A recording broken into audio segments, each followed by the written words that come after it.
या एका गोष्टीमुळे ना माझ्या मैत्रिणीपेक्षा तिच्या आईची जास्त मला आठवण येते. याचं कारण म्हणजे जेव्हा मी कॉलेजला होते तासगावला, तर तेव्हा की नाही मला गावी यायला भेटायचं नाही सारखं, कारण अंतर जास्त होतं.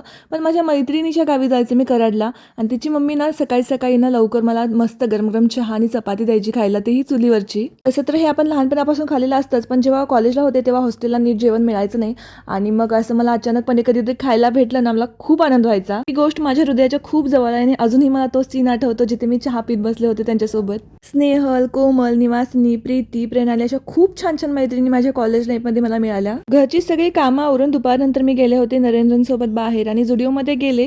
काही ट्राउझर्स बघायच्या होत्या, पण जशा हव्या तशा मिळत नव्हत्या. 1-2 मी ट्राय करायला गेले, आणि मी जेव्हा ट्रायल रूममध्ये गेले तर राजनंदिनीचा असा दंगा चालू होता.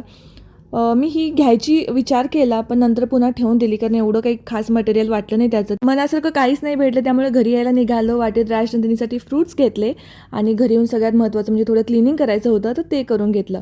चलो बाय.